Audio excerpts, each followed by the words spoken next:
बच्चों, आज मैं दो तीन छोटे छोटे क्वेश्चंस जो चैप्टर इलेक्ट्रिसिटी वाला है उसके कंक्लूडिंग पार्ट में आपके साथ डिस्कस कर रहा हूँ।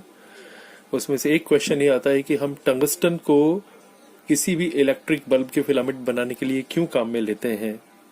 अगर अब समय बदल गया है, अब आजकल हम एलईडी और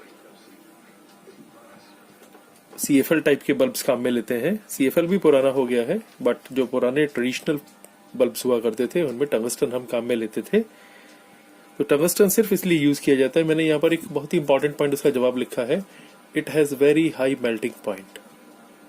यानी इसका मेल्टिंग पॉइंट इतना ज्यादा होता है कि बड़ी जल्दी नहीं पिघलता है, इसलिए ये एक लंबे समय तक काम करने वाली डिवाइस बन जाता है। So because of this very high melting point ये बड़ी जल्दी मेल्ट नहीं होता है। अगर करंट का अमाउंट थोड़ा सा भी ज्यादा होगा तब भी नहीं। यहाँ ध्यान रखना होता है कि बल्ब जो ग्लास के अंदर ऑलमोस्ट थर्मली आइसोलेटेड होता है और इसमें इनएक्टिव नाइट्रोजन या आर्गन गैस को हम फिल करके रखते हैं और तभी ये लंबे समय तक चलता है। The second topic which is mentioned here, it is fuse.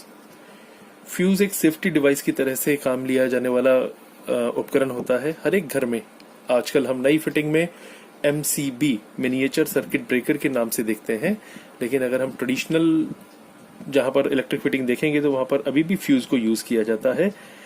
Fuse porcelain का कार्ट्रिज, चीनी मिट्टी का एक कार्ट्रिज होता है, उसके अंदर एक पतला सा वायर होता है जनरली।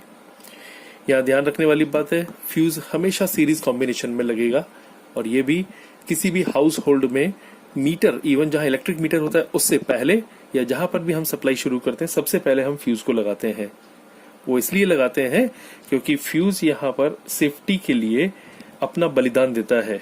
इसका मतलब यह है कि अगर गलती से भी कुछ हाई करंट अगर सर्किट में फ्लो होता है तो फ्यूज, अब मेल्टिंग पॉइंट की भी हम बात करेंगे। फ्यूज का melting point appropriate melting point होता है, यानी कि ना तो बहुत कम ना बहुत ज्यादा।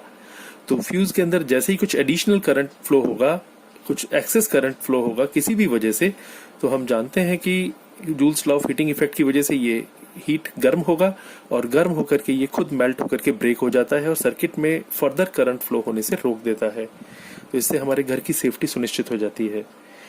फ्यूज का मैं अभी आपको बता रहा था, इसका अप्रोप्रिएट मेल्टिंग पॉइंट होना चाहिए और इसके लिए हम एल्यूमिनियम, कॉपर, आयरन, टिन या लेड इस तरीके के कुछ भी मटेरियल को एक बहुत ही पतले वायर की शेप में यूज करते हैं। यहाँ एक और बात मैं कहूंगा, फ्यूज अलग अलग इक्विपमेंट की रेटिंग के हिसाब से हम चूज करते हैं।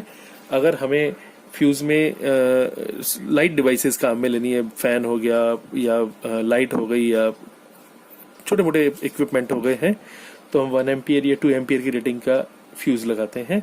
लेकिन बड़े अपरेटसेस जैसे इलेक्ट्रिक फ्रिज हो गया, कूलर हो गया, एयर कंडीशनर हो गया, उनके लिए हम हाई रेटिंग का फ्यूज लगाते हैं, जिससे कि ऐसा नहीं हो कि थोड़े से करंट के फ्लो में ही ये ब्रेक डाउन हो जाए।